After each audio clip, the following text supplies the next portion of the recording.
La naturaleza como sujeto de derecho.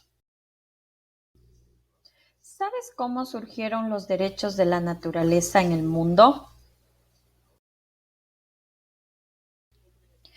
Antecedentes.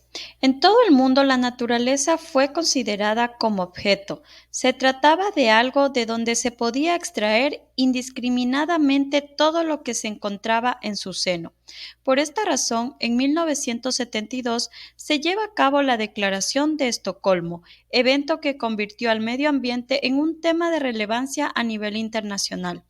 La iniciativa en Ecuador se dio en la Constitución de 1978, que establecía el derecho a vivir en un ambiente libre de contaminación. En 1990 se dio el primer levantamiento indígena, donde los movimientos dirigidos por la CONAIE consiguieron reconocimiento para sus tierras por parte del gobierno nacional. Con el aparecimiento del derecho internacional ambiental, se tuvo el acierto de incluir en la Constitución de 1998 varios artículos dirigidos a proteger el medio ambiente dentro del territorio ecuatoriano. Estos antecedentes dieron lugar a empezar a cambiar la grave situación y considerar a la naturaleza como un sujeto de derecho.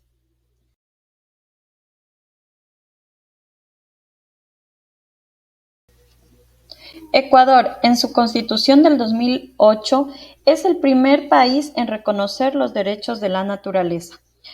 En la articulación por un movimiento de afectaciones debido a la industria petrolera en la Amazonía, se empezó a concretar los derechos de la naturaleza, que están enmarcados en la Constitución de 2008, aprobado en la Asamblea y ratificado por el pueblo ecuatoriano.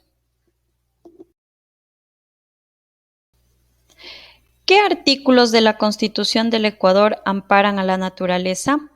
El artículo 71 de nuestra Carta Magna reconoce el derecho a que se respete integralmente su existencia y el mantenimiento y regeneración de sus ciclos vitales. El Estado incentivará a las personas naturales y jurídicas y a los colectivos para que protejan la naturaleza y promoverá el respeto a todos los elementos que forman parte de un ecosistema. El artículo 72 reconoce el derecho a la restauración, pues el Estado establecerá los mecanismos más eficaces para alcanzar la restauración y adoptará las medidas adecuadas para eliminar o mitigar las consecuencias ambientales nocivas.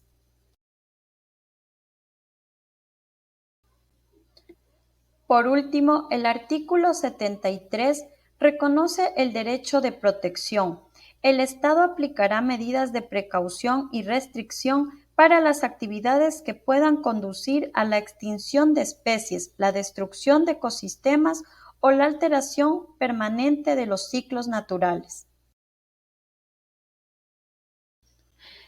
La naturaleza o Pachamama está protegida por el Estado. Este actúa como garantista de sus derechos, pues la Constitución del 2008 ratifica al Estado como garantista de dar protección al patrimonio natural, pues proclama a la conservación de la biodiversidad y derechos a la naturaleza como parte del interés público.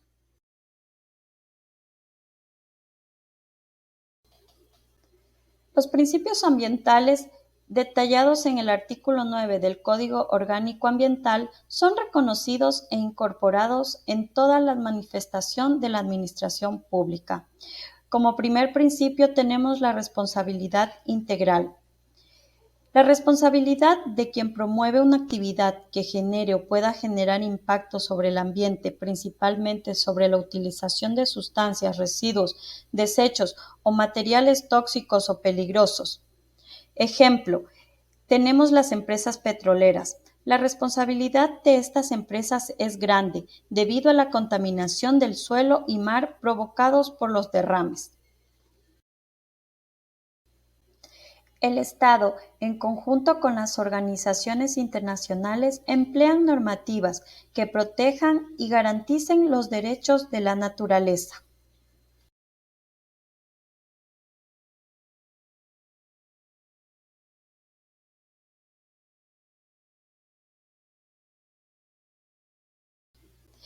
Ecuador es el único país del mundo que tiene derechos de la naturaleza en la Constitución y que la considera como un sujeto, una persona que tiene derecho a existir, entre otros derechos. Un ejemplo donde se respetaron los derechos de la naturaleza fue en Galápagos, pues en esta ocasión la naturaleza defendida fueron los tiburones, que habían sido pescados ilegalmente y sus aletas iban a ser vendidas. Como estos casos que atentan a la naturaleza, hay muchos más. Muchos de ellos no han tenido la misma eficacia y se han visto vulnerados los derechos hacia la naturaleza, lo cual es un sujeto de derecho según lo estipula nuestra Carta